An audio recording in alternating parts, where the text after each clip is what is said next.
आर्यन, आखिर कब तक हम इस खाली पेट के सहारे आसमान के तारे गिनते रहेंगे?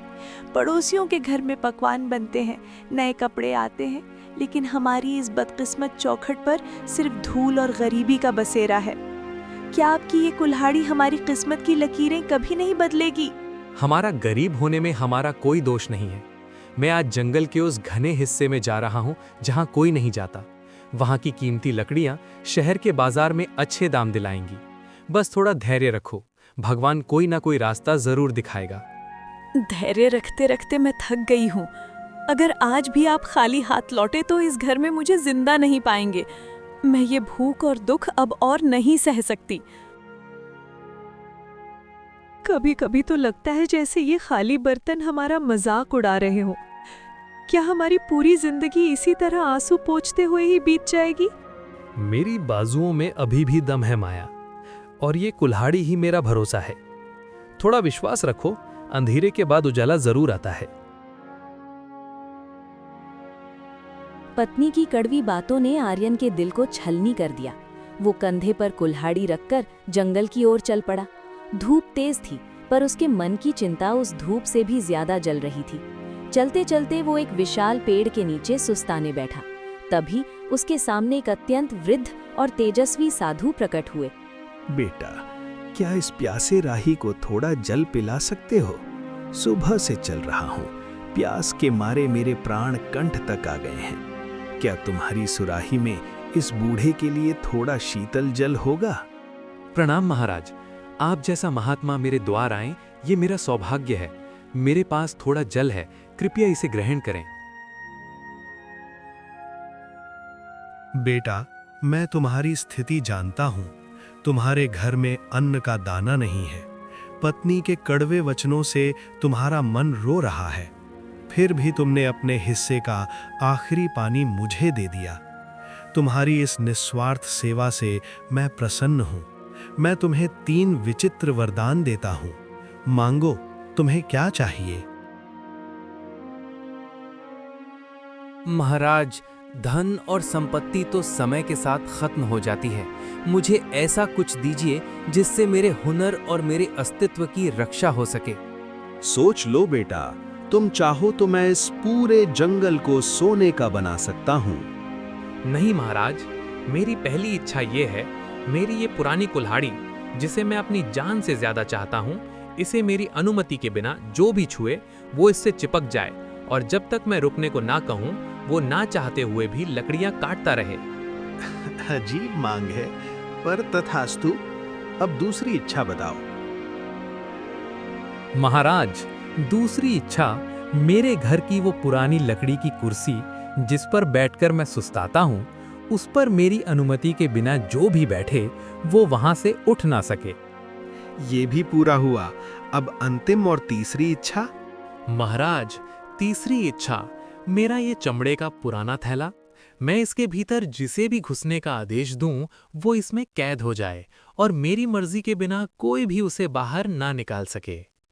आर्यन, तुम्हारी बुद्धि किसी साधारण मनुष्य जैसी नहीं है। तुमने भौतिक सुख नहीं बल्कि सुरक्षा का कवच मांगा है। याद रखना, इन वरदानों की शक्ति तुम्हारी असली परीक्षा लेगी। अब मैं चलता हूँ, तुम्हारा कल्याण हो। साधु महाराज वहीं से गायब हो गए। आर्यन दंग रहकर अपनी कुल्हाड़ी और थैले को देखने लगा। उसे नहीं पता था कि ये वरदान उसकी जिंदगी में कैसा तूफान लाएंगे और कैसे वो एक भयानक राक्षस को भी धूल चटाएगा। साधु के जाने के बाद आर्यन के मन में एक नई उम्मीद जगी थी। उसने सोचा कि क्यों ना आज जंगल के उस सबसे घने हिस्से में जाया जाए जहां लोग जाने से डरते हैं। वो गहरे जंगल में पहुंचा, जहां सूरज की रोशनी भी जमीन को नहीं छू पाती थी। अचानक जंगल का सन्नाटा एक डरावनी हंसी से गूंज उठा। झाड़ियों के पीछे से एक विचित्र आकृति बाहर निकली। सिर पर नुकीले सींग थे और सबसे डरावनी बात ये थी कि उसके पैर बकरी का जैसा था। वो कराल नाम का राक्षस था।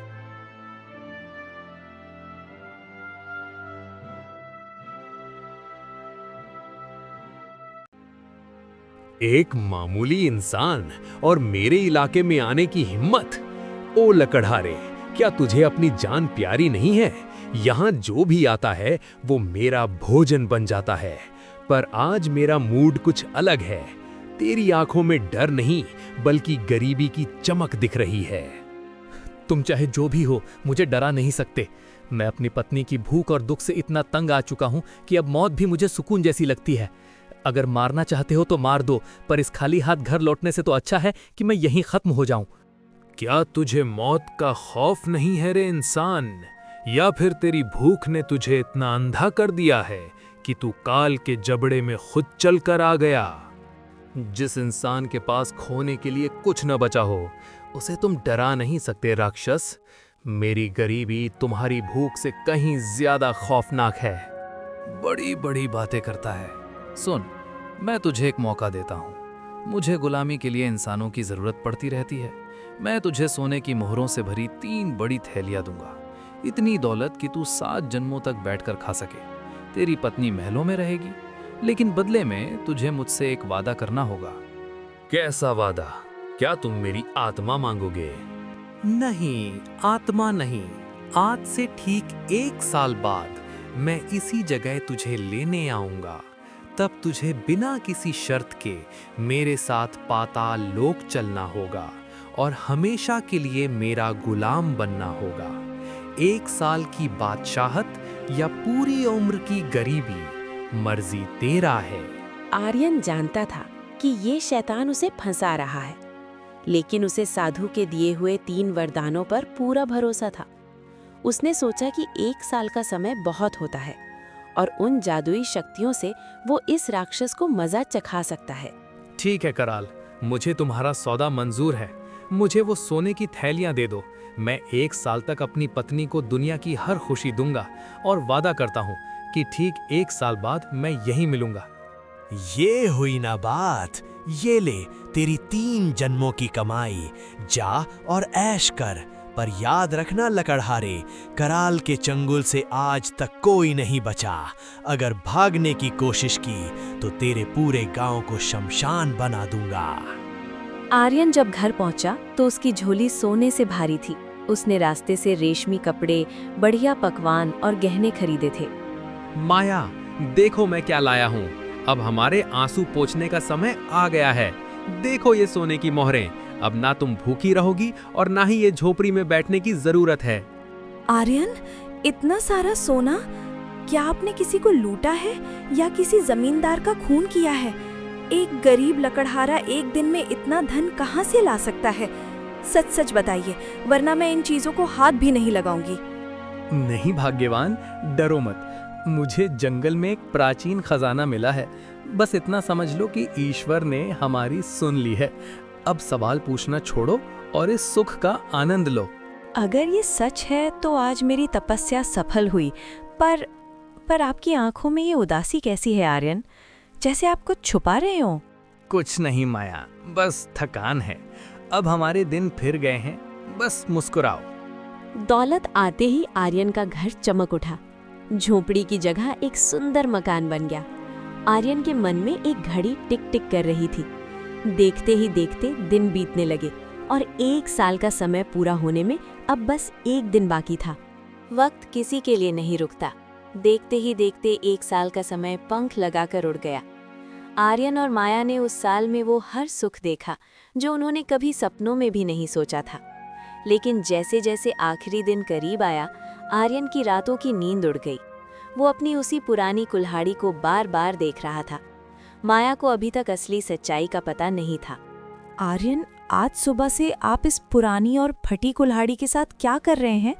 हमारे पास अब सोने की कमी नहीं है, फिर आप इस कबाड़ को क्यों सहला रहे हैं? और आज आपकी आंखों में वो डर क्यों है जो 1 साल पहले था? माया, आज हिसाब चुकाने का दिन है। जो सुख हमने भोगा उसकी कीमत मांगने वाला आता ही होगा। तुम बस इतना वादा करो कि तुम घर के अंदर जाओगी और जब तक मैं ना कहूं बाहर नहीं आओगी।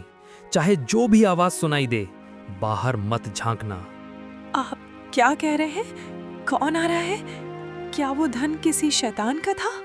वक्त कम है माया, अंदर जाओ, भगवान पर भरोसा रखो। जैसे ही माया अंदर गई, आसमान में काले बादल छा गए और वही भयानक हंसी गूंजी। कराल राक्षस अपने उसी डरावने रूप में आंगन के बीचों बीच प्रकट हुआ।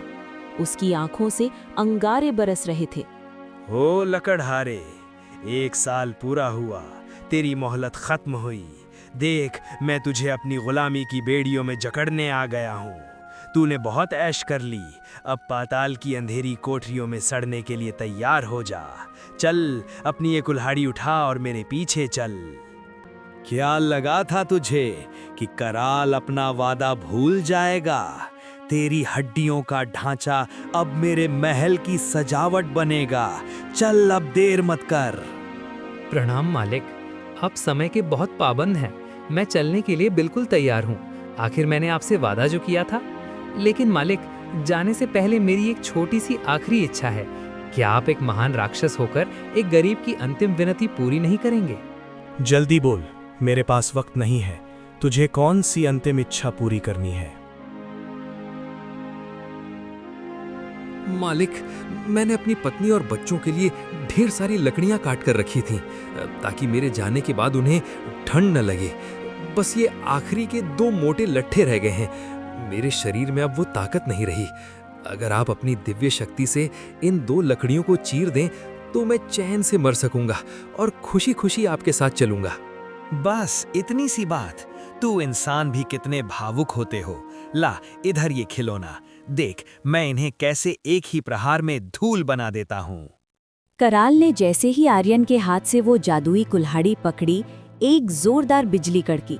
राक्षस ने लकड़ी पर वार करने के लिए कुल्हाड़ी उठाई, पर अचानक उसके चेहरे का रंग उड़ गया। अरे, ये क्या हो रहा है? ये कुल्हाड़ी मेरे हाथों से चिपक क्यों गई है? मैं इसे छोड़ना चाहता हूँ, पर ये मेरे हाथों को जकड़ती जा रही है। और ये मेरे हाथ अपने आप क्यों चल रहे हैं? रुक रुक, मैं कहता हूँ, रुक। अरे मालिक, रुकिए मत, अभी तो बहुत सारी लकड़ियां बाकी हैं। मैंने आपको बताया नहीं था कि इस कुल्हाड़ी को जो भी पकड़ता है वो मेरी मर्जी के बिना इसे छोड़ नहीं सकता, और जब तक मैं रुको न कहूँ वो लकड़ियां काटता ही रहेगा। अब काटते रहिए, पूरी रात बाकी है। मेरी हड्डियां टूट रही हैं, मेरे हाथ फट रहे हैं। लकड़हारे, ये कैसा जादू है? मुझे रोको, मैं मर जाऊंगा। मैं कसम खाता हूँ कि मैं तुझे आज नहीं ले जाऊंगा। मुझे बस इस फंदे से छुड़ा दे। इतनी जल्दी हार मान ली? अभी तो पाताल लोक का सफर बाकी है। अगर आप आजाद होना चाहते हैं तो मुझे 3 और सोने की थैलियां देनी होंगी और वादा करना होगा कि आप अगले 2 साल तक यहाँ कदम नहीं रखेंगे। मंजूर है? मंजूर है, सब मंजूर है। ये ले अपनी सोने की थैलियां, बस मुझे इस शैतानी कुल्हाड़ी से अलग कर। आर्यन ने मुस्कुराते हुए कहा, रुक जाओ। कुल्हाड़ी तुरंत कराल के हाथ से छूटकर जमीन पर गिर गई। राक्षस इतना डर गया कि वो इधर-उधर कुछ नहीं देखा और बस भाग गया। जब आर्यन ने कराल से 1 साल की मोहलत मांगी तो कराल वापस अपने साम्राज्य पाताल लोक लौट गया। धरती के नीचे मीलों गहराई में बसा ये साम्राज्य सोने और रत्नों से तो चमकता था, लेकिन इसकी चमक इंसानों के खून और पसीने से बनी थी। यहाँ की हवा में गंधक का धुआं और बेगुनाहों की चीखें घुली हुई थी। काम तेजी से करो कीड़ो। अगर शाम तक मुझे और 10 स्वर्ण ईंटें नहीं मिली तो तुम सबको गरम तेल में डाल दिया जाएगा। काका, हिम्मत मत हारिए। अगर राक्षस ने देख लिया तो वो आपको कोड़ों से मार डालेगा। बेटा, 10 साल हो गए इस नर्क में। कराल हमें कभी नहीं छोड़ेगा। वो ऊपर की दुनिया से लालची और मजबूर लोगों को धोखे से यहाँ लाता है और उन्हें उम्र भर के लिए अपनी गुलामी की आग में झोंक देता है। काश कोई ऐसा वीर होता जो इस दानव को धूल चटा सके। वीर? मैंने अभी ऊपर एक नए शिकार आर्यन को फंसाया है। 1 साल बाद वो यहाँ आएगा और तुम जैसे बूढ़ों की जगह मेरी पालकी उठाएगा। पाताल लोक से बाहर जाने का रास्ता सिर्फ मौत है और मैं तुम सबको मरने भी नहीं दूंगा। जब कराल पहली बार आर्यन की कुल्हाड़ी से हारकर वापस पाताल पहुंचा तो उसका अपमान देखकर उसकी सेना और भी क्रूर हो गई। पाताल के दूसरे सेनापति विकराल ने उसे उकसाया। महाराज, एक मामूली लक्कड़हारे ने आपको नचाया। ये हमारे पाताल की प्रतिष्ठा का सवाल है। मुझे आज्ञा दें, मैं उसकी पत्नी को उठा लाता हूँ। नहीं, आर्यन साधारण नहीं है, उसके पीछे किसी दैवीय शक्ति का हाथ है। लेकिन अगली बार मैं उसे ऐसी जगह फंसाऊंगा जहां उसकी बुद्धि काम नहीं आएगी। तब तक उन गुलामों पर कोड़े बरसाओ, उनकी चीखें ही मेरा मनोरंजन है। काका, मैंने सुना है कराल किसी कुल्हाड़ी की बात कर रहा था। इसका मतलब ऊपर की दुनिया में कोई है जो इसे टक्कर दे रहा है। हमें भी विद्रोह की तैयारी करनी चाहिए। संभल कर बेटा, कराल की आंखें हर जगह है। कराल राक्षस वहां से भाग तो गया, लेकिन उसके मन में प्रतिशोध की आग दहक रही थी। उधर आर्यन के घर में फिर से खुशियां छा गईं। माया अब जान चुकी थी कि उसके पति के पास कोई दैवीय शक्ति है, लेकिन उसे हमेशा इस बात का डर सताता था कि राक्षस हार मानकर बैठने वाला नहीं है। देखते ही देखते 2 साल का समय बीत गया। आर्यन, आज 2 साल पूरे हो रहे हैं। पिछली बार आपने उसे अपनी कुल्हाड़ी से चकमा दिया था, पर क्या आपको लगता है कि वो फिर से वही गलती करेगा? राक्षस बहुत धूर्त होते हैं। चलिए, हम ये गांव छोड़कर कहीं दूर चले जाते हैं। भागना कमजोरी की निशानी है माया। जो मुसीबत सामने खड़ी हो उसका सामना बुद्धि से करना चाहिए। मैंने उन महात्मा से जो वरदान मांगे थे वो बेकार नहीं थे। तुम बस शांत रहो और पिछले बार की तरह अंदर चली जाओ। आज का मेहमान मेरे इस विशेष सिंहासन का आनंद लेगा। कराल राक्षस इस बार पहले से भी विशाल और भयानक रूप में प्रकट हुआ। ओ चालाक लकड़हारे, आज तेरा कोई जादू काम नहीं आएगा। मैं इस बार ना तो तेरी कुल्हाड़ी को हाथ लगाऊंगा और ना ही तेरी किसी बात में फंसूंगा। आज मैं तुझे कच्चा चबा जाऊंगा और तेरी हड्डियों का हार पहनूंगा। चल, चुपचाप मेरे साथ चल, वरना तेरा ये सुंदर घर अभी मलबे में बदल दूंगा। अरे मालिक, आप तो बहुत गुस्से में हैं। पिछली बार जो हुआ उसके लिए मैं माफी चाहता हूँ। आखिर सेवक अपने मालिक के साथ थोड़ा मजाक तो कर ही सकता है ना।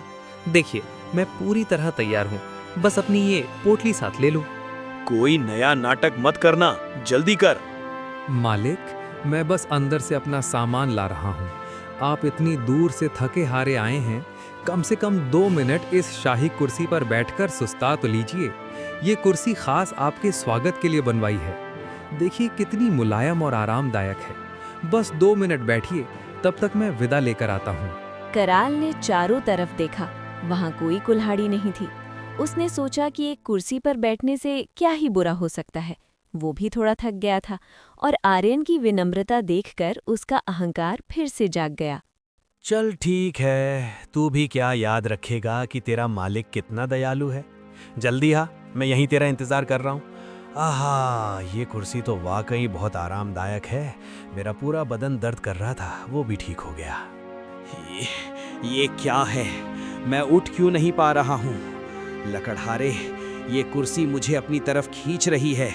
ऐसा लग रहा है जैसे मैं पत्थर से चिपक गया हूँ। ओ धोखेबाज, मुझे छोड़, वरना मैं तुझे भस्म कर दूंगा। मेरी शक्तियां काम क्यों नहीं कर रही हैं? आर्यन, ये लकड़ी का टुकड़ा मुझे निगल रहा है, मुझे आजाद कर। अरे मालिक, इतनी जल्दी क्या है? अभी तो आपने आराम शुरू ही किया है। मैंने आपको बताया नहीं था कि ये कुर्सी जिसे एक बार पकड़ ले वो मेरी मर्जी के बिना इससे अलग नहीं हो सकता। अब आप यहीं बैठिए, मैं जरा आराम से भोजन करके आता हूँ। आराम फरमाइए मालिक। मेहमान नवाजी में कोई कमी रह गई हो तो बता दीजिएगा। मेरी कमर टूट रही है। ये कुर्सी है या कोई चुंबक? आर्यन, मुझे छोड़ दे, मुझे पाताल वापस जाने दे। मैं कसम खाता हूँ मैं तुझे कभी परेशान नहीं करूंगा। इतनी जल्दी कसम? नहीं मालिक, इस बार सौदा बड़ा होगा। मुझे 10 सोने की थैलियां चाहिए और वादा करिए कि आप अगले 5 साल तक मेरी परछाई से भी दूर रहेंगे, वरना आप इसी कुर्सी पर बैठे बैठे पत्थर बन जाएंगे। मंजूर है, मुझे 5 साल क्या 10 साल का वादा मंजूर है। ये लो तुम्हारा सोना, बस मुझे इस लकड़ी के चंगुल से आजाद करो। आर्यन ने जैसे ही आदेश दिया, कुर्सी ने राक्षस को छोड़ दिया। कराल इतनी तेजी से भागा जैसे उसके पीछे यमराज पड़े हों। उसने मुड़कर भी नहीं देखा। आर्यन, आज 5 साल की वो अवधि समाप्त हो रही है। मेरा दिल जोर जोर से धड़क रहा है। 2 बार आपने उसे मात दी, पर क्या तीसरी बार भी भाग्य हमारा साथ देगा? वो राक्षस है, उसकी उम्र और ताकत का कोई अंत नहीं है। दौलत ने हमें सुख तो दिया है, लेकिन इस खौफ ने मेरी रातों की नींद छीन ली है। क्या ये डर कभी खत्म नहीं होगा? माया, भाग्य केवल साहसी का साथ देता है। मेरे पास अब अंतिम और सबसे शक्तिशाली हथियार है, ये साधारण सा दिखने वाला थैला। आज के बाद कराल हमें कभी परेशान नहीं करेगा, ये मेरा वादा है। तुम बस सुरक्षित कमरे में जाओ। अचानक कराल राक्षस धीरे धीरे प्रकट हुआ।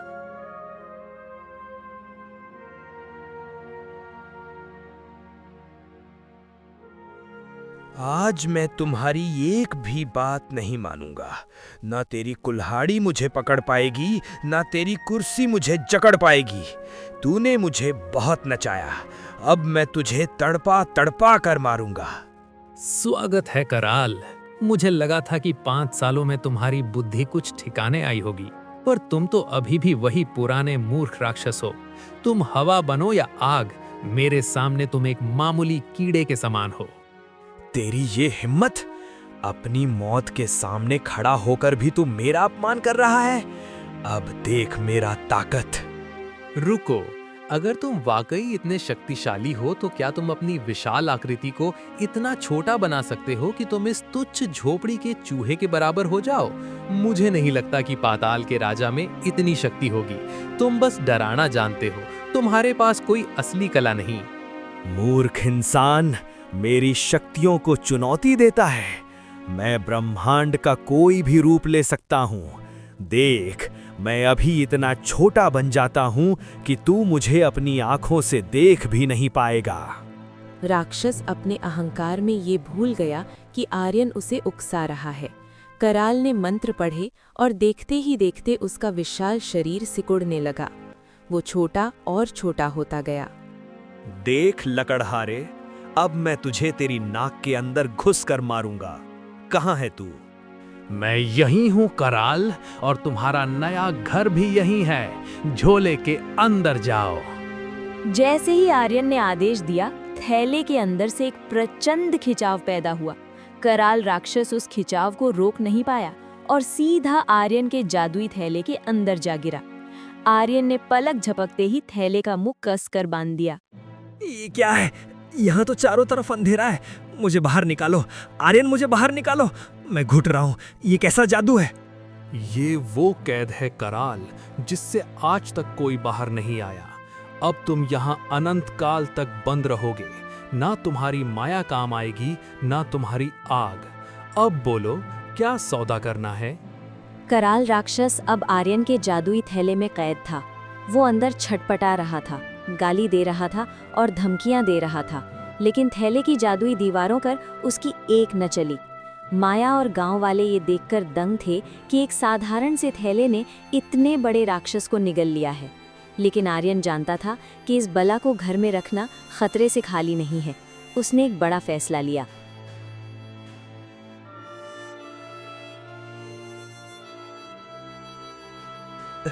आर्यन, ओ नीच इंसान, मुझे कहाँ ले जा रहे हो? यहाँ बहुत ठंड है, मेरी काया जम रही है।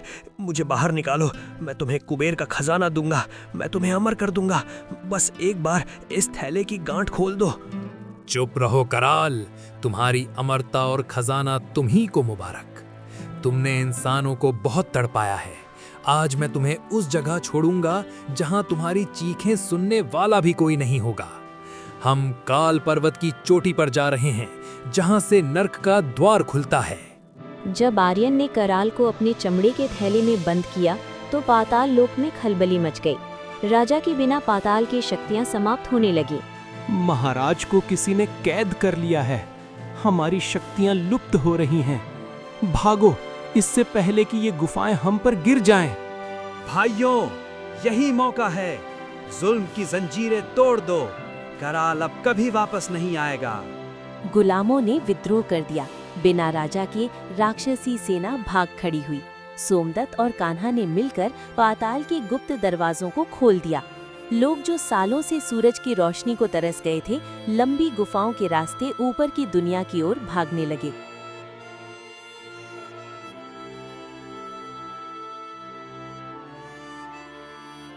आर्यन कई दिनों तक चलता रहा। रास्ते में उसे बर्फीले तूफानों का सामना करना पड़ा, लेकिन साधु के आशीर्वाद ने उसे हर कदम पर सुरक्षित रखा। अंत में वो एक गुफा के पास पहुंचा।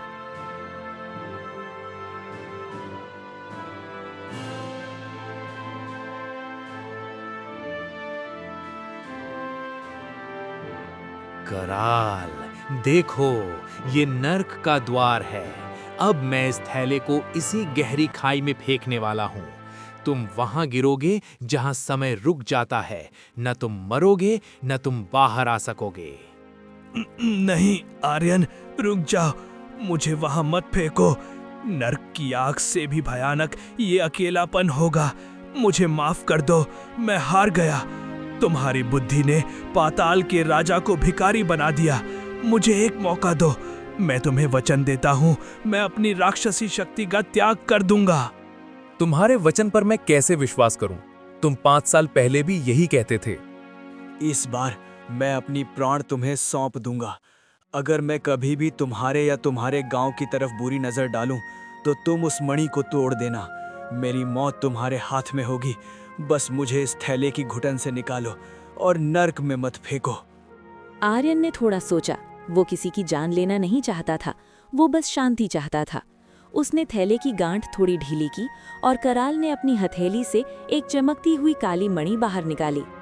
ठीक है कराल, मैं तुम्हें आजाद करता हूं, लेकिन एक शर्त पर। तुम्हें अब पाताल का राजा बनकर नहीं, बल्कि इस काल पर्वत का रक्षक बनकर रहना होगा। तुम यहां आने वाले पापियों को रोकोगे और कभी भी इंसानी दुनिया में कदम नहीं रखोगे। अगर तुमने अपनी सीमा पार की, तो ये मणि मेरे हाथ में है। आर्यन, तुम्हारी बुद्धि ने मुझे हरा दिया। मैं अब कभी किसी इंसान को छोटा नहीं समझूंगा। जाओ लकड़हारे, अपने संसार में लौट जाओ। चंदनपुर की ओर अब कोई राक्षस आंख उठाकर भी नहीं देखेगा। तुमने न केवल अपनी जान बचाई, बल्कि मेरे अहंकार का समाप्त कर दिया। आर्यन वापस अपने गांव की ओर चल पड़ा। उसके पास अब धन की थैलियां नहीं थी, लेकिन उसके पास वो मणि थी जो उसे पूरी दुनिया के राक्षसों से अभय दान देती थी। आर्यन जब काल पर्वत से वापस लौटा तो उसने देखा कि उसके घर के पास लोग जमा हैं।